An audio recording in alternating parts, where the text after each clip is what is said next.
la victoire de l'OM en Champions League, le sacre mondial des Bleus, la remontée de Manchester United, ou encore l'explosion de Ronaldo, le football des années 90 a connu nombre de rebondissements, nombre de victoires, nombre de héros.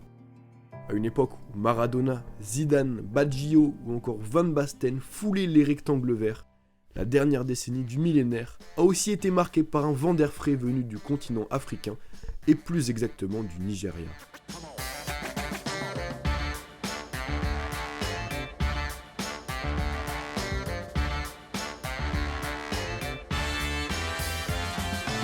Tout de vert et de blanc vêtu, la sélection nigériane a en effet impressionné le monde du football par son jeu offensif, ses joueurs de talent, son abnégation et enfin ses exploits contre des nations majeures au point de devenir le tube de la décennie. Alors comment les Super Eagles ont marqué le football des années 90 ? Comment l'équipe est montée sur le toit de l'Afrique puis sur le toit du monde pendant cette période ? On va voir ça dans cette vidéo entre génération dorée, dictature autoritaire, remontada et scandale nocturne. C'est parti générique.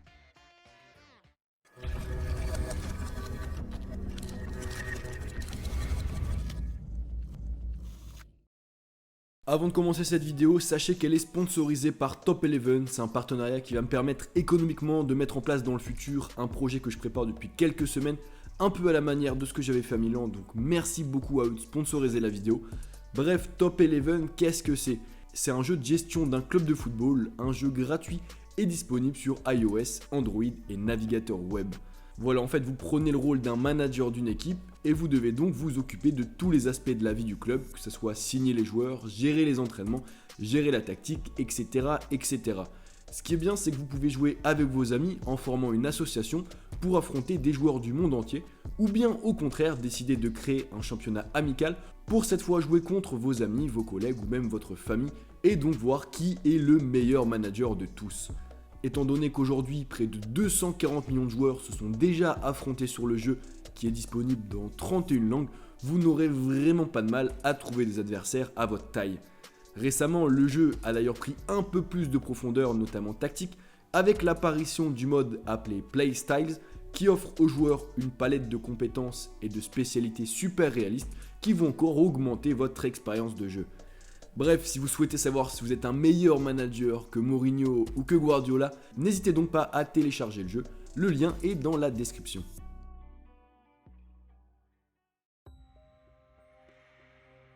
Pays le plus peuplé d'Afrique et véritable vivier de talent, le Nigeria a pourtant pendant longtemps fait figure de pays maudit dans le monde du football.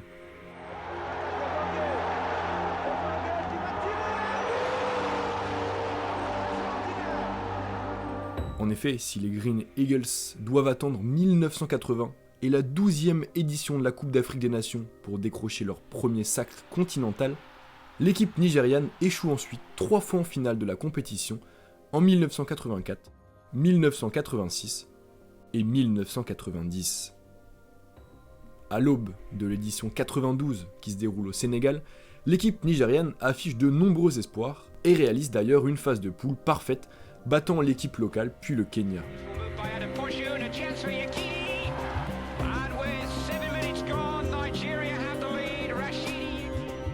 Il faut dire que les Super Eagles, emmenés par le néerlandais Clemens Westerhof, à la tête de la sélection depuis 3 ans, possédaient déjà une équipe prometteuse et impressionnante de solidité, avec notamment Okechukwu et Keshi en défense, et surtout en pointe Rachidi Yekini, attaquant légendaire de la sélection et auteur de 4 buts au cours de la compétition. Pourtant, une nouvelle fois, les Verts et Blancs vont échouer et terminent à la 3e place de cette édition 92 après une défaite en demi-finale face au Ghana. En fait, si l'équipe possède de sérieux atouts physiques et techniques et surtout une jeune génération dorée emmenée par Daniel Amokachi, elle manque alors cruellement d'expérience et de métier pendant cette CAN. Or, les 2 ans qui vont séparer la CAN 92 de la CAN 94 vont voir l'équipe nigériane et les joueurs qui la composent progressivement monter en puissance pour peu à peu s'affirmer comme une référence dans le football africain. Si l'attaquant nigérian Yekini réalise une année 93 mémorable, qu'il voit d'ailleurs être élu joueur africain de l'année, 1993 va être aussi le symbole pour les Nigérians de l'avènement d'une nouvelle génération qui remporte le mondial U17. Enfin, les Super Eagles vont également assister cette année-là à l'explosion en Europe de plusieurs de leurs jeunes joueurs, à l'instar de JJ Okocha, qui illumine de ses dribbles les pelouses allemandes sous le maillot de l'Eintracht Francfort, de Finidi et de Kanu qui rejoignent tous deux à l'été 93 l'Ajax de Seedorf, de Rijkaard et d'Edgar Davies, ou encore de Sunday Oliseh et de Daniel Amokachi, intenables dans le championnat belge. Fort de la fougue de ces nouveaux cracks qui va parfaitement s'allier à l'expérience des habitués de la sélection, les Super Eagles vont se présenter en Tunisie en mars 1994 comme l'une des équipes favorites à la victoire finale dans cette CAN.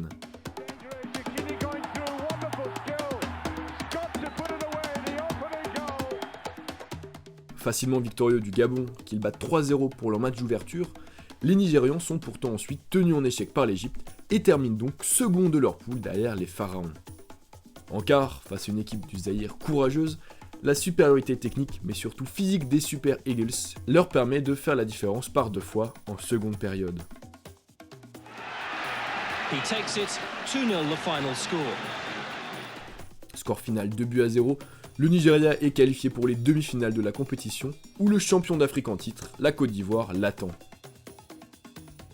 Et si les Ivoiriens ouvrent le score dès la 19e minute de jeu sur corner, la rencontre va surtout être marquée et éclaboussée par le talent d'un joueur nigérian, JJ Okocha.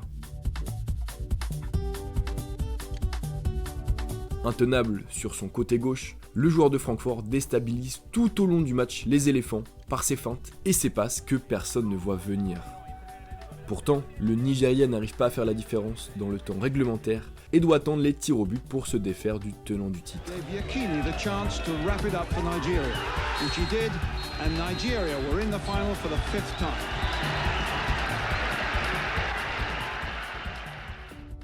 En finale, face à la Zambie, le sélectionneur nigérian tente un coup de poker en titularisant pour la première fois de la compétition Emmanuel Amunike et sa vitesse foudroyante pour mettre à mal les défenseurs zambiens. Et si les Super Eagles se font à nouveau surprendre d'entrer sur corner, ils égalisent moins de 2 minutes plus tard sur une tête de devinez qui, Amunike.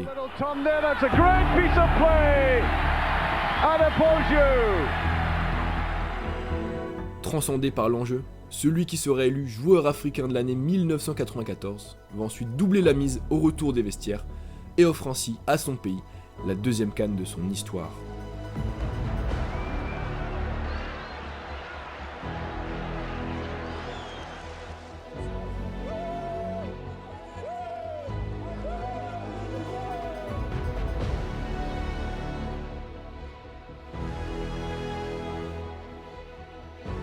Sur le toit de l'Afrique, et désormais invaincu depuis juillet 1993, c'est donc en pleine confiance que la sélection nigériane atterrit aux États-Unis 2 mois plus tard pour y jouer la première Coupe du Monde de son histoire.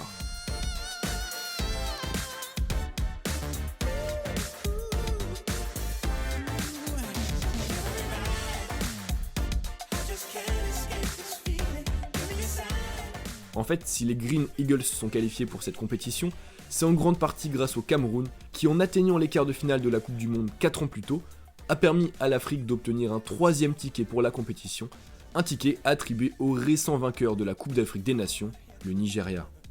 Et si Okocha et ses coéquipiers débutent le mondial comme une équipe inconnue par le monde du football, tant la visibilité de la CAN est alors faible à cette époque, les hommes de Clemens Westerhoff vont rapidement éclabousser la compétition de leur talent et de leur solidité. Disposée en 4-4-2 à plat sur le papier, l'équipe offensivement va déstabiliser toutes les défenses qu'elle affronte par le biais de la largeur de son bloc, de la puissance de ses 2 buteurs et enfin de ses changements de côté brutaux effectués de façon presque permanente à chaque possession. Lors du match d'ouverture face à la Bulgarie, vainqueur en éliminatoire de l'équipe de France, les Green Eagles s'imposent ainsi 3-0.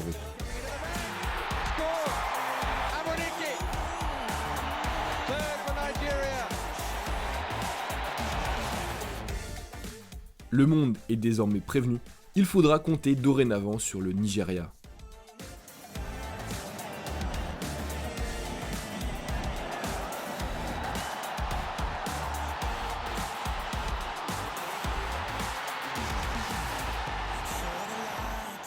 Et si, 4 jours plus tard, les Nigérians pensent tenir tête pendant longtemps à l'Argentine de Maradona, qui va finalement s'imposer grâce à 2 coups de pied arrêtés, l'équipe garde tout de même son destin entre ses mains avant le dernier match de poule face à la Grèce.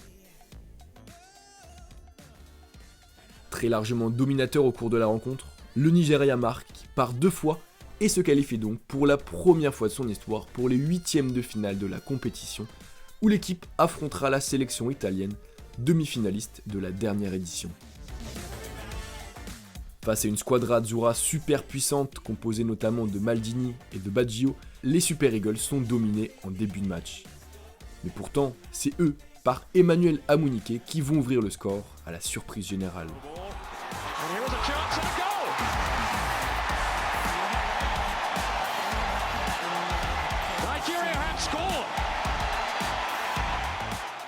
Devant à la marque dès la 25e minute de jeu, les Nigérians, pleins de courage, vont tout au long du match contenir les vagues italiennes, affichant une supériorité physique impressionnante. Et si, à 14 minutes du terme, l'équipe nigériane se rapproche encore un peu plus des quarts de finale après l'expulsion de Gianfranco Zola, Roberto Baggio, récent ballon d'or, va égaliser à 2 minutes du terme seulement. Assommante, cette égalisation va faire ressurgir au sein des Super Eagles les profondes divisions qui touchent le vestiaire nigérian depuis le début de la compétition, et notamment Yekini, à qui certains de ses coéquipiers reprochent son individualisme et son extravagance. Déstabilisée malgré sa supériorité numérique, l'équipe va ainsi couler en prolongation et s'incline 2-1. Si la défaite est amère, le Nigeria passant tout proche de réaliser le plus grand exploit de son histoire, cette épopée aura tout de même permis aux Green Eagles de révéler au monde l'ampleur de leur talent, des dribbles d'Okocha à la puissance d'Amunike en passant par la solidité d'Okechukwu. Alors, à son apogée, l'équipe hérite même d'une incroyable 5e place au classement FIFA, un record encore jamais égalé par une nation africaine. Mais divisée et surtout orpheline de son coach qui ne prolonge pas son contrat après le mondial américain, l'équipe va connaître un après-coupe du monde quelque peu compliqué, avec 6 défaites en 9 matchs joués. Pire encore, en 1996, les Nigérians, champions d'Afrique et donc qualifiés d'office pour la CAN qui se joue en Afrique du Sud, ne vont pas pouvoir défendre leur titre continental pour des raisons politiques. En fait, depuis 1993, le Nigeria est tombé dans une dictature dirigée par le général Sani Abacha. Suppression des libertés fondamentales et exécution des opposants politiques sont alors quotidiennes dans le pays, sauf qu'en 1995, le dictateur va trop loin aux yeux de la communauté internationale en condamnant à mort le lauréat du prix Nobel alternatif de 1994, Ken Saro-Wiwa, qui s'opposait à lui. Ainsi, après l'exécution de ce dernier, la tension va monter entre les dirigeants nigérians et la communauté internationale. Si bien que le président sud-africain Nelson Mandela va alors réclamer la mise en place d'un embargo pétrolier sur le Nigeria, ce qui va agacer évidemment au plus haut point le général Abacha, qui va prendre une décision forte, refuser à seulement 10 jours du match d'ouverture que ses joueurs se rendent en Afrique du Sud pour participer à la CAN 1996. La multiplication d'informations faisant état d'actes de violence politique ou sportive en Afrique du Sud inquiète le gouvernement. Notre ambassadeur en poste à Johannesburg nous a indiqué que les médias sud-africains étaient généralement hostiles au Nigeria. Nous avons également appris par d'autres canaux que nos joueurs risquaient d'y être mal reçus. En conséquence, le gouvernement a estimé que les conditions n'étaient pas réunies pour une participation du Nigeria à la CAN 96. Le choc est rude pour les champions d'Afrique, d'autant que de cette décision découlera la suspension du Nigeria pour la CAN 1998. Cependant, même si la décision est dure à accepter pour les joueurs de la sélection qui sont absolument extérieurs à tous ces enjeux, tout n'est pas perdu pour l'équipe qui, à l'été 1996, doit jouer les Jeux Olympiques qui se tiennent à Atlanta, dans le pays qui leur avait permis 2 ans plus tôt de briller aux yeux du monde.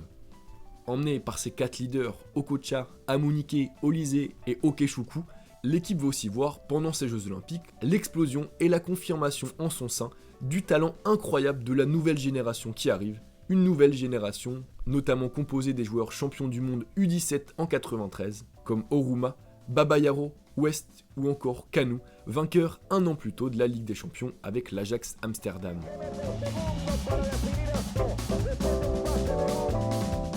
Soucieux de réaliser un nouvel exploit sur le sol américain, la sélection, pour se préparer au mieux au tournoi, va d'ailleurs décider de rejoindre les États-Unis un mois avant toutes les autres sélections, s'installant dans un quartier calme à plus de 400 km du village olympique. Si bien que dès l'ouverture de la compétition, les Super Eagles confirment leur statut de sérieux outsiders.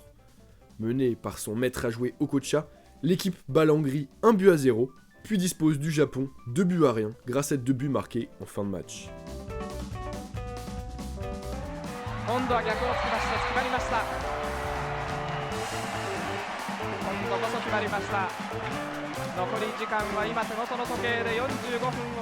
Et malgré une défaite face au Brésil de Ronaldo et de Roberto Carlos lors du 3e match de poule, l'équipe se qualifie tout de même pour les quarts de finale de la compétition, pour la première fois de son histoire. Fort d'un jeu offensif impressionnant, notamment animé par les montées incessantes de ses deux latéraux, Babayaro et Oparaku, les Nigérians s'imposent 2-0 face au Mexique.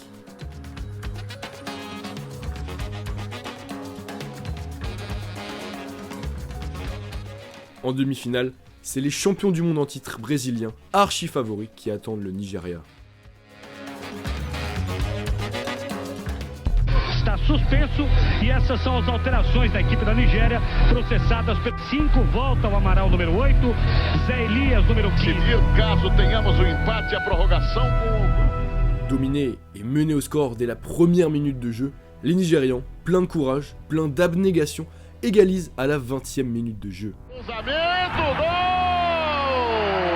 da Nigéria! Tava muito evidente que a Nigéria empatava. Mais le Brésil, supérieur techniquement, va reprendre l'avantage dans la foulée, puis va même enfoncer le clou juste avant la mi-temps.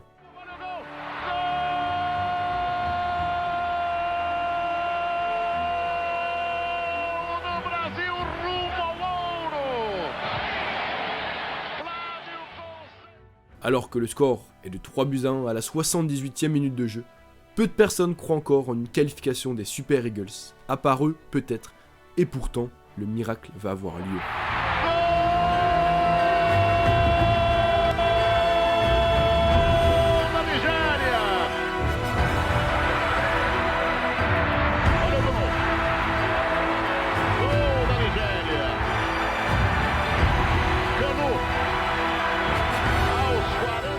Poussant les Brésiliens dans leur retranchement, le Nigeria égalise alors dans les arrêts de jeu par Kanu, qui envoie les deux équipes vers le but en or. Bateu nas costas, Kanu fintou, olha o Golden Goal! Acabou! Golden Goal da Nigéria, Kanu! Vai pra final olímpica Nigéria num jogo histórico! Héroïque, intouchable, les superlatifs ne manquent pas pour décrire l'équipe nigériane après cet exploit qui permet au Nigeria de devenir la première nation africaine à atteindre la finale des Jeux Olympiques de football. Face à l'Argentine de Zanetti, de Simeone ou encore de Crespo, qui n'a encaissé aucun but en phase finale, le Nigeria aura encore une fois fort à faire. Un pequeño esfuerzo nomás, un pequeño gran esfuerzo para poder llegar a la medalla de oro. Devant plus de 85 000 personnes, les Super Eagles se retrouvent une nouvelle fois menés en tout début de match, puis à nouveau au retour des vestiaires, malgré une égalisation entre-temps à la 28e minute de jeu par Babayaro. Mais une fois n'est pas coutume, les Nigérians, forts de ce que Olysée qualifiera plus tard d'unité violemment présente, vont réaliser un nouveau dernier quart d'heure d'anthologie. Kanu, l'Erroruma, por arriba, no, gol. Gol de Nigeria. Lolo, Babanguida viene el centro, habilitado, gol. Gol de Nigeria. Lo hizo Munique. El gol de Nigeria. Le Nigeria s'impose et devient alors la première sélection africaine à être sacrée championne olympique, offrant à sa population opprimée une raison de faire la fête.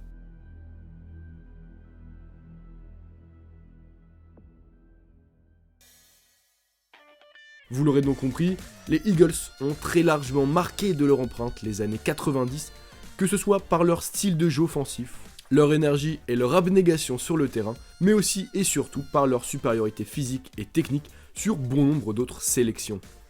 Emmenés par 2 générations dorées, les Nigérians ont ainsi brillé sur les scènes continentales et mondiales, glanant d'ailleurs entre 1992 et 1999 7 des 9 titres de joueurs africains de l'année, ce qui est tout simplement phénoménal.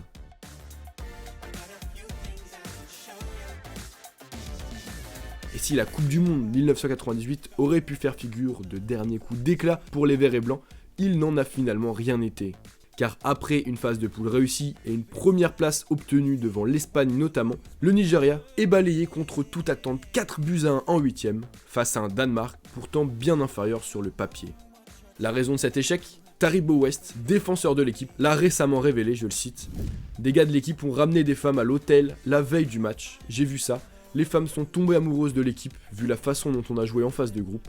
C'est pourquoi le jour du match contre le Danemark, vous avez pu voir des joueurs qui étaient sans énergie. Une anecdote qui renforcera encore un peu plus la légende des Super Eagles. Et donc voilà l'équipe, c'est déjà la fin de cette vidéo, de cette longue vidéo, on peut le dire, sur le Nigeria. Ça m'a vraiment fait plaisir de consacrer une vidéo aussi longue de plus de 20 minutes sur une équipe qui a marqué les années 90 et qu'on a tendance à oublier. Donc voilà, j'espère que vous avez apprécié et que vous avez appris des choses, c'est vraiment le principal. Un grand merci encore une fois à Top Eleven qui sponsorise cette vidéo. N'hésitez pas à télécharger le jeu et à le tester, franchement le jeu est vraiment qualitatif. Bref l'équipe, dites-moi en commentaire si vous avez des idées d'autres vidéos et si vous aimez bien ce format un peu plus long pour que je le refasse, pourquoi pas à l'occasion. C'était Val, on se retrouve très rapidement pour une autre vidéo. Peace.